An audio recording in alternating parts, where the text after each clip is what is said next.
მეგობრებო, მოგესალმებით.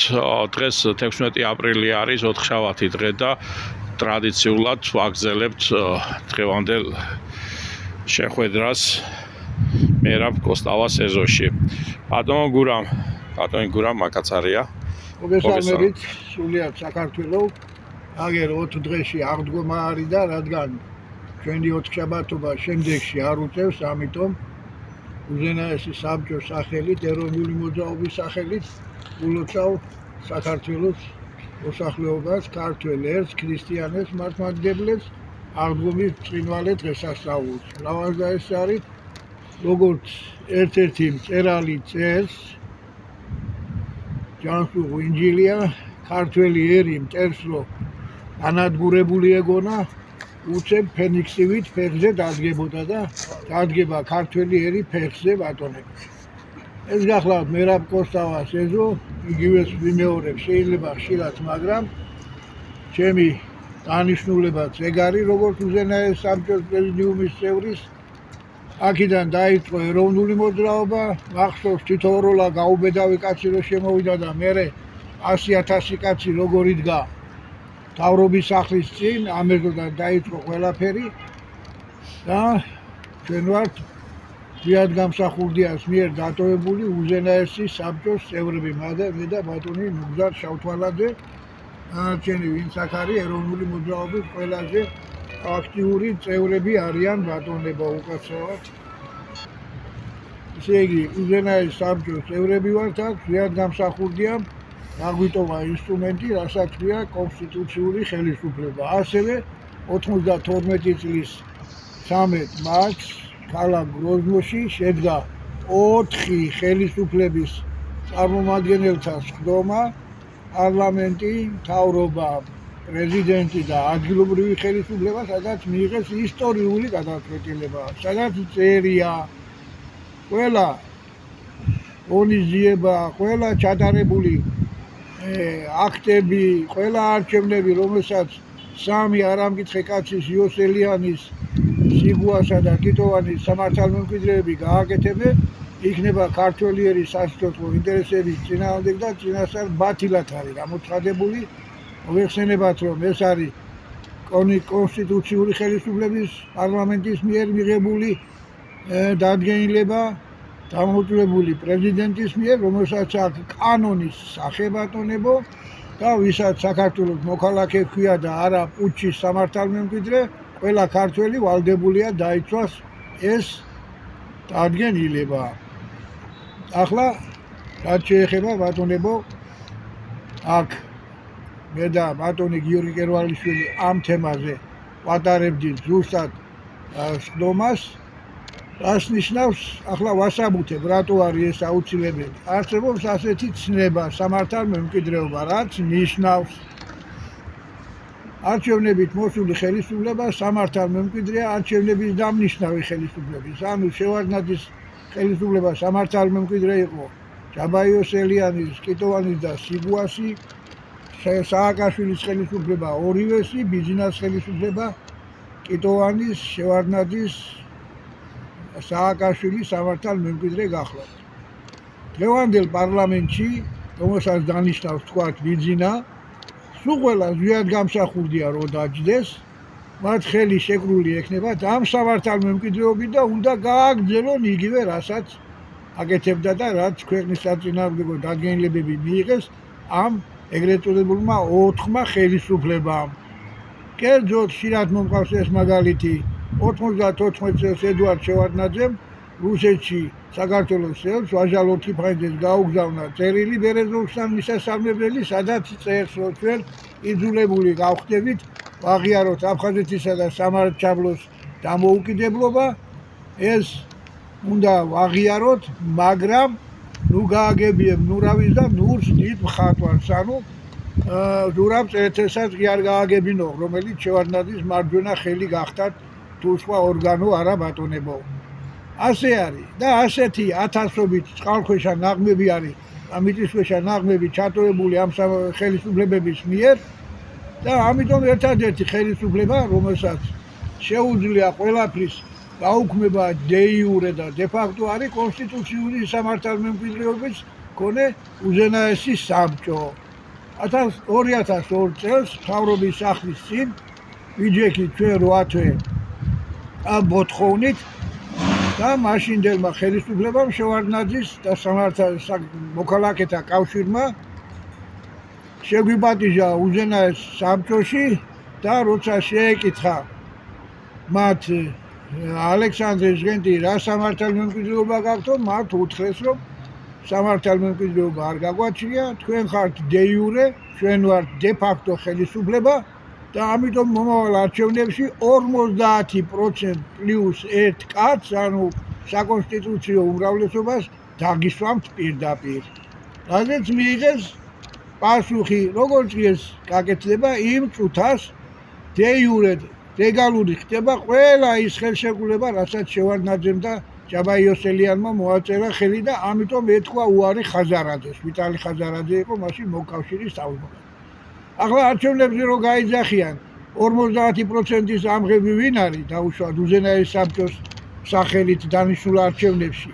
ან როგორც ამას გააკეთებენ და ეგრეთ წოდებული კონვენტი როგორც შეიქმნება, მერე აფხაზეთის სამაჩაბლო და ასე შემდეგ, ყველაფერი უკვე იურიდიულადაც დაკარგული იქნება და ამიტომ ვართ ბატონებო აქ. ეს ერთი საკითხი. მეორე საკითხი გახლავთ ბატონებო, წინა გამოსვლაზე მე მოვიწონე, ასე ვთქვათ, ზვიად გამსახურდიას მიერ გამოთქმული სიტყვები, რომ ის დადებითად უყურებდა საქართველოში მონარქისტულ ხელისუფლებას, კონსტიტუციურ მონარქიას და როგორც ბატონი შოთა არაგველი გვეუბნება 200,000-ზე მეტი მოწონება გააჩნია. ზოგიერთმა მომწერა კიდეც რომ უზენაესმა საბჭომ გამოაცხადეთ, ასე ვთქვათ, ამ კონსტიტუციური ხელისუფლების აღდგენა. შევახსენებ, ვინც ამას მეუბნება, ბატონებო, ჩვენ არა გვაქვს ჯადოქარის ჯოხი, ეს არის უკვე სხვა კონსტიტუციური ხელისუფლება, სახელმწიფოს მოწყობის სხვა სახე, ამას სჭირდება ხალხის რეფერენდუმი. რეფერენდუმის გარეშე ამის გადაწყვეტა არ შეიძლება, მაგრამ წინა გადაცემაზე მე ვთქვი, რომ თუ აღსდგება და აუცილებლად უნდა აღსდგეს კონსტიტუციური ხელისუფლება, რომელიც შემდგომში ამ საკითხს დააყენებს რეფერენდუმზე. ეს არის ჩვენი მოკლე პასუხი ამ საკითხთან დაკავშირებით, ბატონებო. მადლობთ. ახლა სიტყვას გადავცემ უზენაეს საბჭოს დეპუტატს ბატონ ნუგზარ შავთვალაძეს. ბატონ ნუგზარ, მოგესალმებით მეგობრებო, ილოცავთ აგერ დამებთ ალბომის წინვალე დღესასწაულს, მიულოცავ მთელ ქართველ ხალხს, მთელ საქართველოს, რომ ჩვენი ქვეყანა მალე ფეხზე დამდგარიყოს და ის ადგილი დაეჭიროს სოფლიოს განვითარებად ქვეყნებთან შორის და ადგილს მას ისტორიულადაც ეკუთვნის. აგერა ბატონმა გურამმა ჩამოაყალიბა გარკვეულწილად, რომ როგორ რა უნდა მოხდეს და დღევანდელი მდგომარეობიდან გამოსული, რომ აგერ 34 წელი გავიდა, 33 წელი პუჩის შემდგომ და რა უძიმესი პერიოდი გაიარა ქვეყანამ და გადის და დღესაც და არ თავდება. ესე იგი, გახლეჩილი საზოგადოება, ძალიან სასტიკად გახლეჩილი საზოგადოება, სადაც უდიდესი ახლა ყველა ხედავს რამხელა ბძულვარება ტრიალებს და სამარცხვინო, აი დღევანდელი ის მინდა გაჩვენოთ, დღეს რა სასაცილო და სამარცხვინო ჩანს ის სასამართლო პროცესი, რასაც წულუკიანი აკეთებს. ხო, რასაც ხოცების, ესე იგი, ხელისუფლება აკეთებს. ესე იგი, მეგობრებო, ამაზე სამარცხვინო აი სულთა ამას ციკი არ არსებობს. ესე იგი, ძალა, რომელიც ეს ერთი ძალა იყოს უყველა, პუჩის შემდგომი ძალა, ერთ მოხალხეთა კავშირში გაერთიანებული, შემდეგ ისინი გაიყვნენ და დღეს, ესე იგი, ერთი ძალა მეორეს აბრალებს, რომ ქვეყანა დააღწიეს, შენ და არა შენ და არა მე დავაღწიე და არა შენ და ამ დროს ქვეყნის დაქცევაში და დღესაც ქვეყნის დამხსებთან თვითონ არიან ყველას აქვს მიღებული მონაწილეობა ამ ქვეყნის დაქცევაში. სამოქალაქო მადლობა ღმერთს, სამოქალაქო მოძრაობა ამ დრო მოიტანა ის რომ სამოქალაქო მოძრაობა გაძლიერდა და სამოქალაქო პოლიტიკური კულტურაც გაიზარდა და მე ეს მომწონს. მოქალაქეებმა უკვე კარგად ხედავენ რომ არც ერთი პარტია, არც ოპოზიცია, არც პოზიცია, ეს არის ერთიანი ორგანიზმი და რომელიც ერთმანეთს ავსებენ. მათ მე მაგალითს მოვიყვან, მე რამდენიმე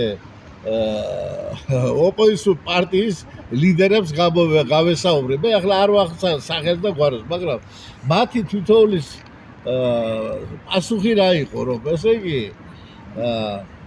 ჩვენ რომ რატომ არ ჩართავთ და რატომ ცალკე ხელისუფლება ადრე შეხვედრივართ ივანიშვილისაც შეხვედრივართ 12 წელში და არც ხელისუფლება არავის არ უნდა გაგონება კანონიერ ხელისუფლებასთან რომ რაიმე საქმე დაიჭა და რაიმე გაისაუბარი და რაიმე რჩევა აიღოს კანონიერი ხელისუფლებისაგან.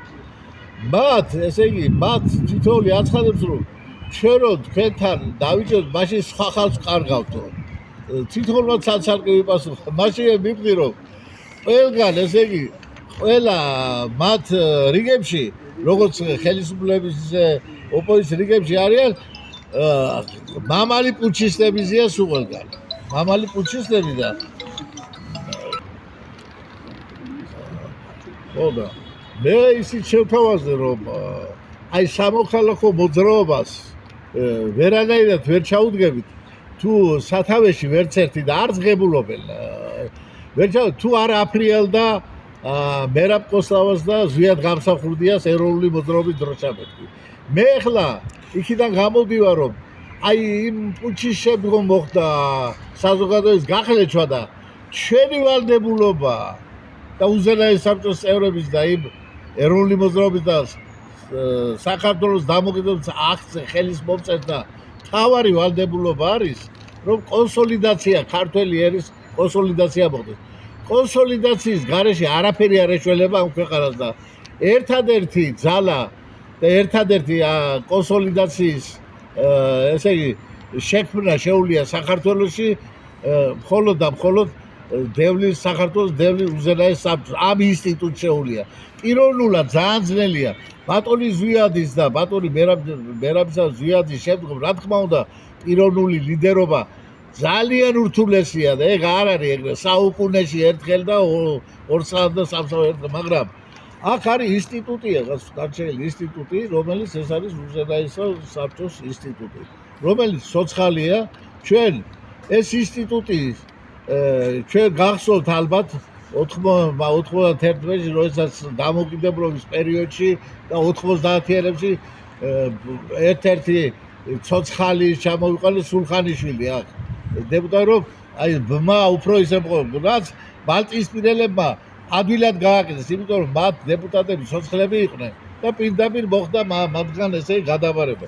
და ჩვენც ასე და ამიტომ ზვიად გამსახურდია, იმიტომ გააკეთა ეს დიდი ბრმა გააკეთა, კი არ გამოაცხადა დამოუკიდებლობა, ხომ შეიძლება გამოეცხადებინა პირდაპირ. რომ აი იშლება საბჭო, არა მეგობრებო, ჩაატარა თანაც ჯერ რეფერენდუმი ჩაატარა, ამით თელ საქართველოს ტერიტორიაზე. არც ერთ სხვა რესპუბლიკებს ეს არ გაუკეთებიათ, მეგობრებო, ამიტომ მათი ვითომ დამოუკიდებლობა, ვითომ ხაღალწია, მაგრამ ეს ჩვენ იმხელა იურიდიულ იმას გვაძლევს ძალას საქართველოს, რომ ამას ვერავინ ვერ გადაამიშებს. და ამიტომ ერთადერთი რა შეიძლება ეშველოს ამ ჩვენ ქვეყანას. რა თქმა უნდა, ქვეყანა მიდის ძალიან მძიმე სიტუაციაზე. რა თქმა უნდა, რუსეთი ცდილობს რომ ჩვენ დიდხანს ვიყოთ არ შემდგარი სახელმწიფო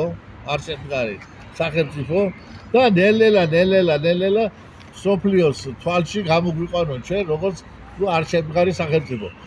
და ამიტომ ჩვენი ვალდებულება ჩვენ უნდა გაიგოს დღევანდელმა ხელისუფლებას და რაც თავარია ქართველმა ერმა უნდა მოითხოვოს, უნდა მოხდეს აღდგენა.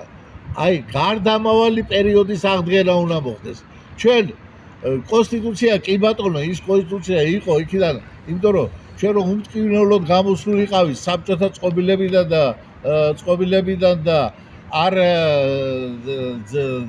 და სამართლებრივად მართალი ყოფილიყავი და არ მომხდარიყო აფხაზეთში და იმაში არეულობა, ჩვენ ამიტომ ის კონსტიტუცია ჩვენ შევცვალეთ საბჭოთა კონსტიტუცია და მაგრამ თუმცა ჩვენ უზენაეს საბჭოში კომისია შევქმნით, კომისია, რომელიც მას უნდა დაიწყო მუშაობა კონსტიტუციის 21 წლის კონსტიტუციის დახვეწაზე. ამიტომ და გამოცხადა გარდამავალი პერიოდი. დღესაც რეკონსტრუქცია უნდა მოხდეს, უნდა მოსახლეობა და მივიდა იქამდე რომ მართლაც არ შველის არაფერს. მოსახლეობა უნდა მივიდეს იმ დონემდე რომ ერთხმად იყოს მოთხოვნა აღდგენა საქართველოს უზენაესი საბჭოს აღდგენა გარდამავალ პერიოდში. გარდამავალი პერიოდი და 1 წლის განმავლობაში თუნდაც 1 წლის სრულიად შეაძლებელია რომ კიდევაც მან უზენაესმა საბჭომ თვითონ აიღოს თავში ესე იგი საარჩევნო კომისიის ჩამოყალიბება და ყველაფერი ეს და თავის და შემდეგ რა თქმა უნდა პარიტეტზე შემდეგ ამით მოხდება ერის კონსოლიდაცია და ლეგიტიმაციის ლეგიტიმური ხელისუფლების მიღება უკვე თელ საქართველოში. აი ეს ასე მთვლი მე ამ იმას. მე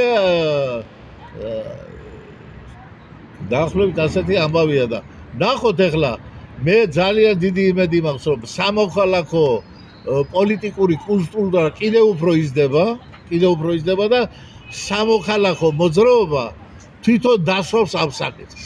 თვითონ დასვავს უახლოეს ხანში და ამით მე დაწუნებული ვარ რომ უახლოეს ხანში საქართველოს გამწყდება კიდევაც ვიმედოვნებთ მაგ მნიშვნელოვანი საკითხი იქნება. დიდი მადლობა. ადონებო ადონან უგზავნოთ იგივე თქვა ადონებო არც მე გითხარით არსებობს უზენაესი საბჭო როგორც ინსტრუმენტი ადონის ზვიადი ამბობდა და მეც გავიმეორებ დღეს იურიდიულად სამართლებრივად საქართველოში არ არსებობს უზენაეს საბჭოზე უფრო მაღალი კონსტიტუციური ორგანო. როცა შევარდნაძემ წაეტრაბახა რომ ჩემი ავტორიტეტით მიგვიღეს გაეროშიო, იქიდან გენერალური მდივნისაგან მიიღო პასუხი რომ საქართველოს გაეროში შევიდა 1991 წლის 31 მარტის რეფერენდუმისა და 9 აპრილის დამოუკიდებლობის აქტის საფუძველზე. ერთადერთი რესპუბლიკა, რომელმაც დააკმაყოფილა გაეროს ყველა მოთხოვნები იმ რეფერენდუმის ჩათვლით, მანამდე დამოუკიდებლობის ოფიციალური გამოცხადებით იყო საქართველოს ბატონებო. ჩვენ ვამბობთ თითქოს იძახიან რომ აი ქუჩაშია ხელისუფლება დაიღეთ. ქუჩაში არ არის ხელისუფლება. დღეს ნებისმიერ არჩევნებში ისეთ სიტუაციაა რომ ისევ ხუნტის სამართალმემკვიდრეები იმარჯვებენ. სანამ უზენაესი საბჭო არ აღდგება და არ შექმნის გარანტიებს ძალოვანი სტრუქტურების სახით, რომ ქართველი ერის და საქართველოს მოსახლეობის ჭეშმარიტი ნება გაიმარჯვოს არჩევნებში, მანამდე რა თქმა უნდა უზენაესი საბჭო არაფრით არ დათანხმდება არჩევნების დანიშვნას. ახლა სიტყვას გადავცემ ბატონ ირაკლი გაგნიძეს. ბატონო ირაკლი მოგესალმებით. მეგობრებო, მე როგორც გაჭველი ახლა ცოტა ძიმეთ ვიტყვი, ეს არის ძალიან ერთი რამე უნდა გავიხსენო. მე მქონდა ეგეთი შემთხვევა, რომ 3 წელი ვიყავ უსხოეთში, იმეში. და იქ იყო ესეთი სტრუქტურა ქონდა უშიშროებას, რომ როცა სპეციალისტებს გვიშვებდნენ ჩვენ, მაგალითად 6 თვე ჩვენ არ ქონდა უფლება ჩვენი ოჯახის წევრი მეუღლების წინ ჩაგვიყვანოთ. და იმათ კიდევ იქ უშედეგობას ყავდა თავისი ესეთი სტრუქტურა, რომ ტრაქტორისტი, ბულდოზერისტი, ვინც ქალები ყავდა თავიანთი ქალები, სუბუქი ვაქცევის ჩეკისტებს ვიზახოდით ჩვენ მაგათ, იმიტომ რომ ისინი ჩეკებს იღებდნენ თავიანთი მომსახურებისათვის. ისინი ორმაგი ჩეკისტები იყვნენ ერთი მხრივ, ასე და თანაც აი ამიტომ ასე ყავდათ რო იტყვიან თავიანთი ჩეკისტები ამ სპეციალისტებს, იმასაც აწყობდა ტრაქტორის აქ იღებდა 600 ლარს და იქ იღებდა $6000, რა თქმა უნდა, ეს უკვე დიდი კონკურენცია იყო. მაგრამ ისე ჰქონდათ მოწყობილი, რომ იმ 6 თვეს ის ქალები, რა თქმა უნდა, დაიჭერდნენ საქმეს ჩემნაირებზე, ვისაც მეუღლები არ ჩამოვიდა და ორმაგი იქიდანაც შემოსავალი ჰქონდა, აქედანაც შემოსავალი ჰქონდა სპეციალისტების მეუღლეები და თქვა და აწყობილი ჰქონდათ საქმე, ინფორმაციას აქედანაც ხიკავდნენ და იქიდანაც ხიკავდნენ. როცა ახლა რომ ვაკვირდები ჩვენი მთავრობის სახელმწიფოს, სულ მივდივარ იმ აზრზე, ამაზე მიმიყვანა მე ოქრუაშვილის სიტყვა, იქ თქვენ გაზეთში რომ დაბეჭდილი, ყველამ თქვენ მეუღლეებს მოვუარეთო, ზუსტად ესეთი რაღაცა მენიშნა, რომ მე მგონი ქალების გაყვანილია 90% ესენი თანამდებობაზე, იქით ის იძახის ჩვენი ონიანი გრიშა რომ რასაც ამბობს ყველამ ვიცით, და სადღაც სწორია რა ეს, ესე იგი, როგორც ის ტრაქტორის ბოდიში და ფეხებზე ეკიდა თავის სამსახური მიეღო და ემუშავა ის 3 წელიწადი, ისე ამათაც ოჯახური ღირსება და სახელმწიფო ღირსება უღირს ხელში ჩავარდა ღირსეული ქვეყნის მართვა-გამგეობა. და აი ეს არის რომ ჩვენ ვკლავს და იცით რა არის, მე მინდა ეგენი გავაფრთხილოთ, რომ ცოდვები არიან, კარგით, მიიღეთ, თქვათ, აი, მე რო ლექსი გითხარით, მაშინ სულელი, აი ეს მე მინდა ლექს რითმით კი ნოუყურებთ, წარმოიდგინეთ რა წერია იქ იმ სიტყვებში. აი ქართველები ხართ და ქვევრი წარმოიდგინეთ. აი ქვევრი, ჭრილში წარმოიდგინეთ ქვევრი. ქვევში ზემოთ არის სპირტი. მერე უფრო ნაკლები, მერე აი ესე იგი, სპირტმა რო იბატონოს იმაზე, ქვემოთ უფრო ნაკლებ ღვინოზე, უფრო ზეით უნდა იყოს. იმის ქვემოთ სულ ბოლოს შეიცვალა ამ ღრუე ღვინოთ, მერე ტალახისფერი ღვინოთ, მერე მთხრეთ და ეხლა არიან თხლეზე დასულები და თხლეში შენ თხლე იმის თხლია, რომ სახელმწიფოს ვერ შექმნის. მე ძალიან აგთხოვთ რას უყოლას, რომ ცოდვები ხართ, მართლა ცოდვები ხართ, თქვენ და ჩვენც, აი ეხლა პატრიოტი კაცი ხარ, სულ ყველას თბილისელი კაცი ვარ, ყველას ვიცნობ და რატო არ ეუნებიო ახალგაზრდებს, ვაკელები კაცი ხარ, არ გავიდენო იქო რუსთავზე. ბიჭო, როგორ უთხრა არ გავიდენო? უყურებე რომ გადამკვდარი ვარ.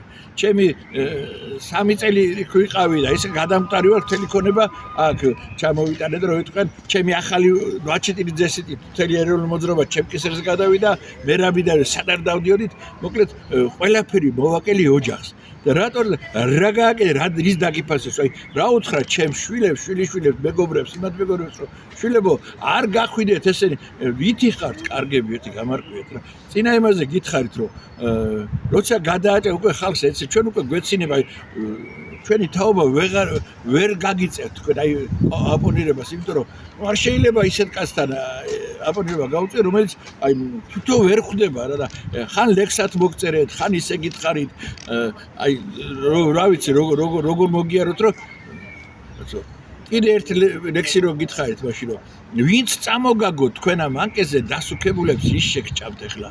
წესი ასია, ვინც რომ ასუქებს, როცა ჭირდება დაკლავს დასუქებს მეთქი.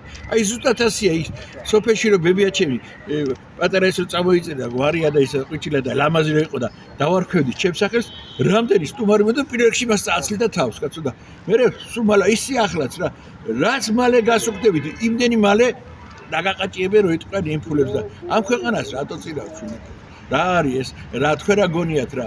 ჩვენ არ გვინდა რომ ჩვენ რატო გეუნებით? გააკე, არ შეგარჩენენ, თორე ჯანდაბას თქვენი თავი. მაგით იყავხარ, დაჭერი რუსებსაც, ინგლისელებსაც, ამერიკელებსაც, ებრაელებს, სულ ყველას მაგით იყავთ, იმიტომ რომ მიქარული გაქვთ. ჩვენ მაგას გაპატიებთ. ქართველები ვარ და იმედები. აი კავკასიური ცარციწრის არ იყოს, რომ ბავშვი არ გამიგლიჯოთ, ჩვენი სამშობლო რო არ დაგლიჯოთ, ალალი იყოს 5 მაგდენი ქონდეთ, ოღონ ქვეყანას მიხედეთ გემუდარებით, ხალხი არა ხართ. მეტი რა გიყოთ, აი მეცოდებით რომ განწირულები პირველ რიგში თქვენ ახართ. ჩვენ კიდე თქვენ როგორ ასეთი ქონები დადებული და ასეთი ჩასუქებულები ვის არ უნდა ფულით, ისე კი არ ვიცახით თანადებს. და აი კარგად იყავით, ღმერთმა ხელი მოგიმართლა, რომ ქვეყანას მიხედეთ, თორე არ გაპატიებთ უფალი რა. ადონებო სახელმწიფო ეს არის თავრობა ხალხის მიერ შეეული ხალხი უნდა იყოს ნებისმიერ ქვეყანაში კლასიკური თავრობა ხდება ის ხალხი ვინც წლების 10 წლეულების განმავლობაში მოდის სხვადასხვა ინსტანციებს გაივლის რაიონს, დაბას, ქალაქს, რესპუბლიკას დამსახურებით და ხდება თავრობის წევრი. ასევე არის პარლამენტი. პარლამენტის წევრიც უნდა იყოს დამსახურებული. ასევე არის ბატონებო სასამართლო. ქვეყანაში სადაც თუნდაც ერთი კაცი არ ღვევს სამართალს, სამართალი არ იქნება. მე ჩემს ერთ-ერთ გადაცემაში ასეთი მაგალითი მოვიყვანე. გერმანიაში პოლიციელმა შეურაცხყოფა მიაყენა მოქალაქეს, ის ძალიან ისეთი ფიზიკურად მაგარი გამოდგა და ეს პოლიციელი სასიკვდილოდ სემა. შედგა სასამართლო. ამ მოქალაქემ გერმანელმა თქვა, რომ ასე და ასე შეურაცხყოფა მომაყენა და იმიტომ გაილახაოდა. მოსამართლემ კითხა, მოწმე გყავსო? კი, აგე რომ მეორე პოლიციელი, რომელიც იმის გვერდით იყო. და ამ პოლიციელმა ასე დაიწყო, მე პოლიცielis ფიცს ვერ უღალატებ და რაც ამ ბატონმა ბრძანა, ყველაფერში ვეთანხმებია. ახლა თქვენ შეადარეთ დღევანდელი პოლიცია, რომელიც ყველანაირ საშინელებაში ერთმანეთს უჭერს მხარს, მაგათთვის არ არსებობს სახელმწიფოს წინაშე დადებული ფიცი, არ არსებობს პოლიცielis ფიცი, რომ პოლიციელი უნდა ემსახუროს სიმართლეს, არ არსებობს სახელმწიფო და გახარიამ თავის გამოსვლაზე თქვა, რომ სახელმწიფო ერთადერთი კაცი არის, რომელსაც ოფიციალურად არაფერი თანამდებობა არ უკავია, პარლამენტიც ის არის, მთავრობაც ის არის, პოლიციაც და სასამართლოც. არ არის ბატონებო ეს ქვეყანა შემდგარი სახელმწიფო და ერთადერთი ვიმეორებ კიდე უზენაესი საბჭო და კონსტიტუციური ხელისუფლება არის ამისი გარანტი. ახლა სიტყვას გადავცემ ბატონ შოვნია დავითს აფხაზეთიდან ეროვნულ მოღვაწეს. ხო ბატონო დავით ამ თემაზე რას გვეტყვით? მოგემარჯვებით პატივცემულო საქართველოს მოსახლეობა, პატივცემულო კანონიერი ხელისუფლების უზენაეს საბჭოს წარმომადგენლები. ყველას გილოცავთ 2025 წლის წყინვალე აღდგომის დღესასწაულს და ეს აღდგომა, რომელიც 20 აპრილსა ყოფილიყოს ჩვენი კანონიერი ხელისუფლების დეპუტატთა ერთობის ურთიერთპატივისცემის დასაწყისი. ამინ. გისურვებთ წარმატებებს. ახლა იმ საკითხების გარშემო, რომელიც საკითხიც ეხება კანონიერ ხელისუფლებას. მე აფხაზეთს გავიხსენებდი. როდესაც აფხაზეთში და კერძოდ სოხუმში გროზნოდან მოვიდა ინფორმაცია, რომ გროზნოში ტარდება რიგგარეშე უზენაესი საბჭოს სესია. ამიტომ აუცილებელი არის დეპუტატთა შესაბამისი რაოდენობა და ყველა ვისაც შეუძლია და არ შეუძლია უნდა ჩავიდეს გროზნოშიო. ქორმის შესავსება. მიიღოს მონაწილეობა, შეავსოს ის ფორუმი. სოხუმში განსაკუთრებით ჭირდა სოხუმიდან გროზნოში ჩასვლა უჭირდათ გზის ფულიც მოსახლეობას და დეპუტატებს განსაკუთრებით იმ კანონიერი ხელისუფლების დეპუტატებს, რომლებიც აფხაზეთში ცხოვრობდნენ და აფხაზეთიდან იყვნენ არჩეული თავის დროზე. სოხუმში იყო ერთი ქალბატონი, რომელიც უკვე პენსიაზე იყო გასული. ეს ქალბატონი ნამუშევარი ყოფილა აფხაზეთის მისთა საბჭოს თავმჯდომარის გიორგი ბერულავას დროს. მაშინ მას დაუგროვებია გარკვეული თანხა და ბანკში ქონია. ამ ქალბატონმა წინადადებით მიმართა დეპუტატებს, რომ აი მე მაქვს თანხა, გამოვიტან, ოღონდ თქვენ ჩადით გროზნოში ზვიადგამსახურდიასთან და მიიღეთ რიგგარეშე სესიაზე მონაწილეობა. შერცხვათ დეპუტატებს როგორ კაცო მოხუცი ქალბატონი, პენსიონერი ქალბატონი, აი თანხას გვაძლევს გზის ფულსო. ეს ქალბატონი გახდათ ყოფილი მუშაკი აფხაზეთის ავტონომიური რესპუბლიკის მისთა საბჭოსი მარო ჯავახიშვილი. წარმოშობით ქალბატონი მარო ჯავახიშვილი გახდათ ბათუმიდან. ეს უკვე ავადმყოფი იყო, ხურთასმენად დაკარგული იყო, მაგრამ გაიღო ის თანხა და 12 დეპუტატი აფხაზეთიდან თავისი თანხით გააგზავნა გროზნოში. აი ეს არავის არ უთქვამს და დღეს მე პირველად ვაჟღერებ ამას. ერთმა ნათელში ამბობ. მერტმა ნათელში ამბობს, მაშინ ეს ქალბატონი 80 წლისა იყო უკვე ასაკით და მაინც ეროვნული აქტიური ბატონო სოფელი ახალ სოფლიდან იყო. მარო ჯავახიშვილი. მერე ომი რო დამთავრდა აფხაზეთში, ეს ქალბატონი ცოცხალი იყო, ადგა და წავიდა თავის მშობლიურ კუთხეში ბათუმში და ბათუმში გარდაიცვალა ეს ქალბატონი. და დღესაც ჩვენ ვიგონებთ ამ ქალბატონს, იმიტომ რომ აფხაზეთის დეპუტატები აი ამ თანხით წავიდა და ამ ქალბატონმა ფაქტიურად აქტიური მონაწილეობა მიიღო გროზნოში რიგგარეშე სესიაზე ფორუმის შესაქმნელად. ჩემო კარგებო, ჩემო დღევანდელო ძვირფასო ხალხო, აი ასე წინვალედ მოიქცა ეს ადამიანი და ეს დასაფასებელი არის ყოველთვის. ახლა მეორე საკითხი.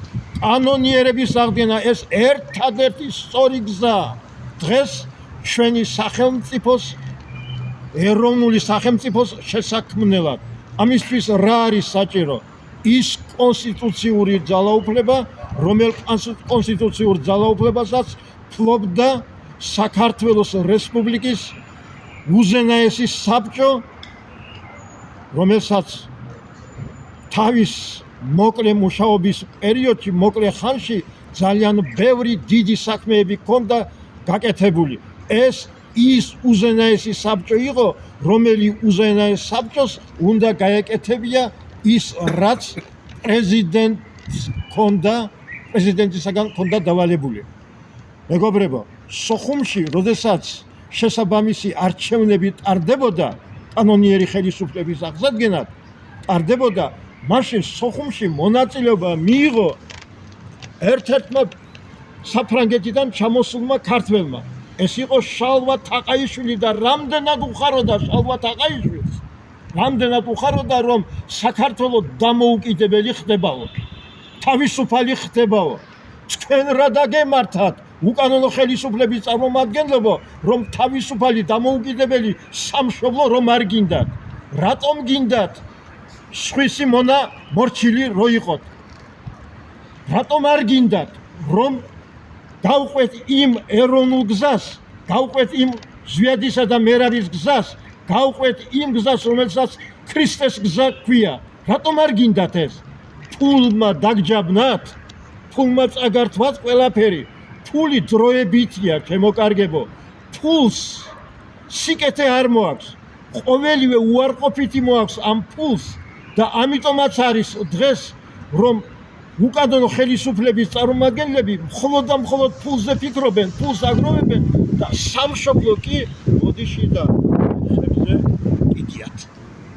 ჩემო კარგებო, კანონიერება აღვადგინოთ აი აგერ გარკვეული რაოდენობა დეპუტატებისა ცოცხალია ჩაუყენოთ ესენი სათავეში მათ შესწევთ ძალა უნარი რომ საარჩევნო კომისია შექმნან არჩევნები ჩაატარონ და შემდეგ ვინც იქნება არჩეული აი ამ კანონიერი ხელისუფლების მიერ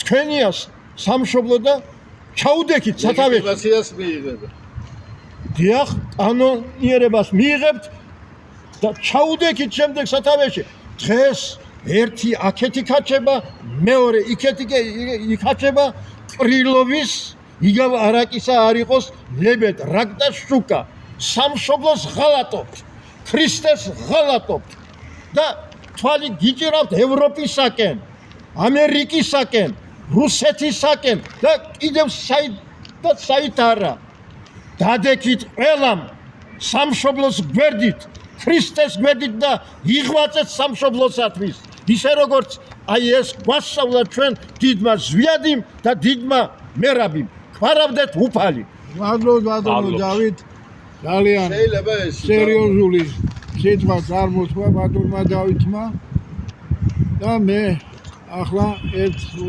სიტყვას გადავწევ ბატონ ნუგზარ შავთვალაძეს რაც ძალიან ბატონო აქ ითქვა იმაზეც რომ გარკვეულწილად სიტყვა წარმოვიდა შენგან წარმოვიდა მე მგონი მონარქიაზე ითქვა სიტყვა მონარქიის შესახებ მეგობრებო ეგ რომ ვთქვათ ფაქტიურად ზვიად გამსახურდიას ანდერძის არის ეს ზვიად გამსახურდიაც ფიქრობდა იგივე ბერაბის ხშირად პირადად საუბრებს ის ხშირად უდგა რომ მომავალში როგორც რომ კონსტიტუციურ მონარქიაზე გადასულიყო მონარქიული რადგანაც უამრავმა სისტემამ გაიარა სოფლიოში უამრავმა სისტემამ ნუ ხაბა იმან სხვადასხვა იმან მობილიზება მაგრამ უკეთესი არაფერი არ ყოფილა როგორც და მithumedes ყველა დღეს თუ კი ნორმალური ქვეყანა ნორმალური საზოგადოება როა და შედარებით რომ კარგი ცხოვრება და ბედნიერი ცხოვრება და ბედნიერად რო გზობს ეს არის ყველა ის ქვეყანა არის იქ არის კონსტიტუციური მონარქია და ამით დამთავრდება იქა რომ ქვეყანას ეყოლება მუდმივი პატრონი მეფე უნდა იმეფოს ეს იმას არ ნიშნავს რომ ის მეფე იქ ის არა რაღაცა მეფე და მithumedes რომ ბაგრატიონები ყოველთვის იყო ხალხის მეფე სამოქალაქო ხალხი ბაგრატიონი მეფე ჩვენი მეფეები არ იყვნენ ისეთი მეფეები როგორც მაგალითად თქვა დიქტატორი მეფეები რო იყო და რომელიც სარწმუნოებასაც უებრძოდა და ის როგორც რუსეთის მეფეები და როგორც სხვადასხვა ქვეყნის მეფეები ხო და ამიტომ ეს მხოლოდ ხელისუფლება მხოლოდ ეროვნულ ხელისუფლებას რომ შემდგომში დაისვას საკითხი რომ გადავიდეს ქვეყანა მონარქიულ კონსტიტუციურ ბატონმა გურამმა სწორად განმარტა მაგ საკითხთან დაკავშირებით, როდესაც ეროვნული ხელისუფლება მოვა, შემდგომ რეფერენდუმის საკითხი იქნება და ხალხმა უნდა მიიღოს ეს გადაწყვეტილება აუცილებლად. მადლობთ ბატონო და წინა 4 შაბათს მე გადაცემა გავაკეთე, სადაც მოიყვანე ბატონი ზვიადის სიტყვა.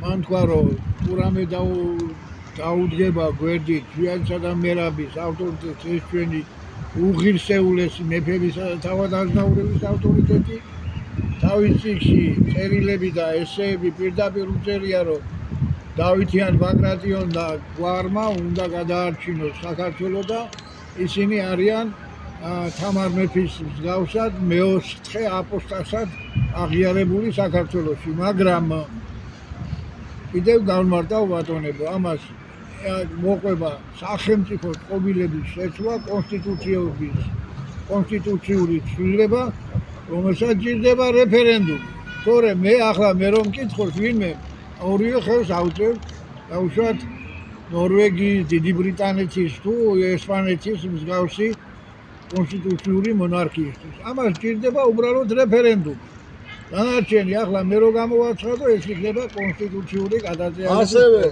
ისტორიული გამთლიანება ჩვენ თუ გინდა ჩვენი ტერიტორიების ისტორიული გამთლიანება მხოლოდ და მხოლოდ აი სისტემა შეგვიძლია ბატონო, ამას შევეწიფება რომ გაერთიანოს თემი ჩვენი რეფერენდუმი ჭირდება. ისტორიული ახლა სიტყვას მიცემ ბატონ ავთანდი კენჭოშვილს ჩვენთან მოვიდა 2 დღეა და წანდებოდეთ რა. დიდი ამ თემასთან მოგესალმებით მეგობრებო. მრავალ აღდგომა დღეს დაგასწროთ ქრისტეშობის დღესასწაულის რომიტყიან აღდგომის დღეა და ჩვენი ტანჯული საქართველო როგორც მოგეხსენებათ ამდენი ხნის მანძილზე ცდილობს განთავისუფლდეს მონობისაგან. მონობა ქვია იმას, როდესაც ერი არის აკაბალებული და ერი არის სხვისი მართვა გამგეობის ქვეშ. მე როგორც ერთი პიროვნება 88, 9, 10, 11, 12, 13 წლებიდან და დღემდე წარმოადგენდი საქართველოს სახელმწიფოებრივი აღდგენების პარტიას. დღესდღეობით არის ესეთი მოძრაობა, უშუალო დემოკრატიული მოძრაობა. ჩვენ ვცდილობთ რომ მე არ განმეორდები აქ რაც ილაპარაკეს, ამ თემას არ გავიმეორებ, დროს არ წაგარწმევთ და მოგახსენებთ ერთ რამეს, რომ სანამ საქართველოში სახელმწიფოებრიობის მემკვიდრეობის და რეფერენდუმის საკითხი არ გადაწყდება, მანამ ჩვენ ვიტრიალებთ ეგრეთ წოდებული რუსულად რომ იტყვიან ბელკავკალისე. ესე იგი ციბრუჩი, რომელიც ტრიალებს ერთ და იგივე და სანამ საქართველოში კიდევ იქნება ბოდიშით ცოტა არ ჩამითვალოთ ესე, მაგრამ საჭმელი, გასაწინაწილებელი, ასათვისებელი, ქონება, გადასაფორმებელი და რამე ჩვენ შედეგი ყოველთვის გვექნება ერთი. ყოველთვის შეცდებიან რომ ხელისუფლებები იცვალონ, მოუნდნენ ქონების გადაფორმებას, ქონების განაწილებას და ამის წამალი არის მხოლოდ ერთი რამ. ის ხელისუფლება, რომელიც აღიარებს მემკვიდრეობას, ჩვენ უშუალო დემოკრატიულ მოძრაობას წარმოადგენთ, რომელიც დღესდღეობით ჩვენ ვართ აპოლიტიკური, ესე ვთქვათ, საზოგადოებრივი ორგანიზაცია, რომელსაც გაგვაჩნია ჩვენი აზრი და ჩვენ ვთვლით რას? სანამ არ იქნება სამართალ მემკვიდრეობა დაბრუნებული 18-21 წლებისა, შემდეგ 91 წლისა, 90 წლისა ესე და ეს რეფერენდუმი, რომელიც იყო 50,000 100 წლის წინ ჩადებული კანონში, გაითვალისწინებდა 50,000 ხმის შეგროვების შემდეგ, თუ არ მოგეწონებოდათ ხალხს და საზოგადოებას პრეზიდენტი, პრემიერი, პარლამენტი, მინისტრი და ასე შემდეგ, სხვადასხვა სახის რეფერენდუმის დონე არსებობს, სხვადასხვანაირი მიდგომებია. ამის შემდეგ იქნება რა? ის, ვინც აღიარებს საქართველოს მემკვიდრეობით 100 წლოვანი და დღევანდელობამდე არსებული სახელმწიფოებრიობას, შემდეგ იქნება დაბრუნებული კანონი რეფერენდუმის შესახებ, რომელიც გულისხმობს ჩვენამდე მოხსენებულ სხვა საკითხებს, მანამ საქართველოში იქნება ესეთი ხელისუფლებების ძალადობრივი დამხობები, იქნება ძალადობა, იქნება არადემოკრატიული მერცხვა მინდა. დემოკრატია კარგი გაგებით, თორემ დღესდღეობით 40 და 38 წელიწადია თითქმის 33 ავიღოთ ესე ვთქვათ იმ კანონიერი ხელისუფლების მერე სიტყვა დემონოკრატიას მე დიდი ხანია ეს სხვა რამე ახალი სიტყვა მაქვს მე კიდევ დემონოკრატიობა მიდის. დემონოკრატია ნიშნავს რას? ირქმევენ დემოკრატებს, ახორციელებენ უზარმაზარი ხელისუფლების მიტაცების საშუალებით ქონების და სახსრების და ყველაფერი საქართველოს ხალხის, უბრალო ხალხის ქონების გადანაწილებას მე არ დავწრომლანდები და მიმდინარეობს რა? ხელისუფლებების გადაბარება ნებაყოფილობით იმის გულისთვის, რომ თანაბრად თითქმის თუ მეტნაკლებად გადაინაწილონ სახელმწიფო და ის იქნება რუსული, ამერიკული, დასავლური თუ დამოუკიდებელი, მაგათ ბოდიში და არ აინტერესებთ. თავარია ხელისუფლებაში მიიზიდონ, მიიტაცონ, გაიფორმონ შვილებისთვის, შვილიშვილებს და შვილთა შვილებისთვის, უკვე შვილთა შვილებზე გადავიდნენ მე მგონი, იმიტომ რომ შვილიშვილებს და შვილებს უკვე გაუფორმოს წელი ქონება. ამიტომ მიმდინარეობს ძალაუფლებისთვის ბრძოლა და ამას ქვია დემონოკრატია. მადლობა ბატონო. ამიტომ ხალხო, საზოგადოება იყო ესეთი მიდგომები, რომ გამოჩნდა თუ არა ერთი ძალა მე გვარდასახელს მიახლოებით ხვდებით ვიზიც არის საუბარი. ის ძალა, რომელიც მოვიდა 12-13 წლის წინ, პირდაპირ იძახის რას? რომ ჩვენ მოვედით, გეყოთ თამაში, გეყოთ პარტიობანა ყველაფერი გვერდზე გაწიეთ და პირდაპირ დემოკრატია, რომელი დემოკრატია ჩვენ უკვე აქ და დამთავრებულია, წარმოვადგენთ ყველაფერს. მე მივედი ერთ შედეგამდე და აზრამდე მივედით. სანამ ყველაფერს თავის სახელი არ დაერქმევა, წითლები, თეთრები, შავები, ცისფერები და კიდევ სხვა ფერებს, რაც კი არსებობს პოლიტიკურ საზოგადოებებში, სახელმწიფოებში, მანამ ქვეყნის საშველი არ იქნება. იმიტომ რომ ყველანი ქმნიან მერე ერთი მეორეში ფარულ კავშირებს, ურიგდებიან ერთი მეორეს და თამაშობენ დემონოკრატიას. ამიტომ მთელი მსოფლიო არის მისული რის წინაშე. მე არ მინდოდა ამდენი გამომცვლოდა, მაგრამ ის ძირითადი რეცეპტმაც მინდა მოვასწრო. ყოველთვის არ მაქვს საშუალება გინდა ოფიციალური ტელევიზია იყოს, გინდა კერძო ტელევიზია იყოს, გინდა არა, ბრძანეთ. ამიტომ მოგახსენებ ჩემო კარგებო. და ვამთავრებ ამითი. მსოფლიოში ისეთი უსწორმასწორობა და უთანასწორობა და ურთიერთ გატაცება მოხდა რა პროგრესისა და რეგრესის ძალიან დიდად დაწილება ერთი მეორისაგან. არადა საჭირო არის უკვე 2000 წლისთვის უნდა მომხდარიყო თემ მსოფლიოში ესეთი რამ. უნდა მომხდარიყო რეგრესი ტერმინოლოგია კარგად დაუკვირდით და ვინც ვერ გაიგებს და ვინც ვერ მიხვდება რაზეა საუბარი, მე ორი სიტყვით მოგახსენებთ.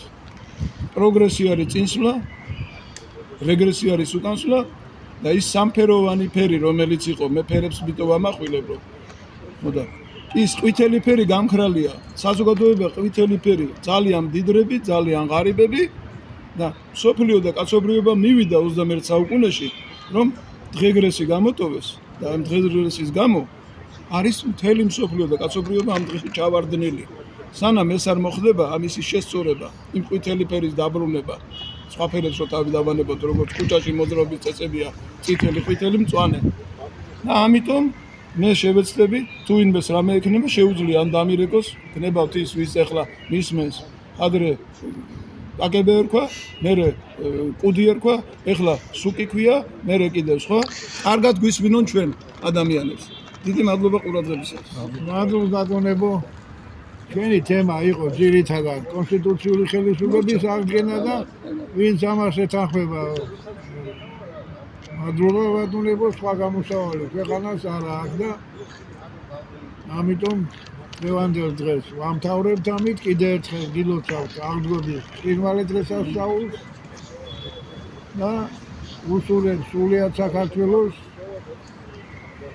ბრწყინვალე მომავალს, კანონიერების აღდგენას, მშვიდობას უსურვებ უკრაინას, დედამიწას, ყველა მართლმადიდებელს, მათ შორის რუს მართლმადიდებლებს. მე ვიცი ბატონებო, რომ რუსეთში არის მონასტრები, რომლებიც საქართველოში ლოცულობენ, ზიად გამსახურდია სულის მოსახსენებლად ლოცულობენ, მართალია თითო როლა არის, მაგრამ მაინც არის ასეთები რუსი მამები და დავამთავრებ სერაფიმ საროველის ყველა დროის ერთ-ერთი უდიდესი წმინდანის სიტყვებით. ბევრი ხალხი გაქრება დედამიწის პირიდან, მაგრამ უფალი იბერიას, ანუ საქართველოს შეინახავს მეორედ მოსვლამდე იბერიისაგან გამწინდება მთელი მსოფლიო. მოვა ცუდი დრო და რუსეთი დარჩება ამ პერიოდისთვის, ხოხვით შევლენ იბერიაში პატიების სათხოვნელად ყველა იმ სიავისათვის, რასაც ისინი გაუგეთებენ საქართველოს. ასეა ბატონებო, შეგვეწიოს აღდგომის ბრწყინვალე დღესასწაული, ქართველი წმინდანების და ყველა მართლმადიდებელი წმინდანის ლოცვა კურთხევა. დიდი მადლობა. რუს ერს უსურვებ ყუაზე მოსვლას და ავანტიურისტი პუტინის შეცვლას ღირსეული რუსი. მადლობთ, დიდი მადლობა. მე ისევ და ისევ გილოცავთ აღდგომის დამდეგ აღდგომის ბრწყინვალე დღესასწაულს და მოგიწოდებთ, რომ მობრძანდით, ვისაც გული შეტკივა საქართველოსთვის მერაბის ეზოში ყოველ 4 შაბათს 2 საათზე აქ ვიკრიბებით. მადლობთ.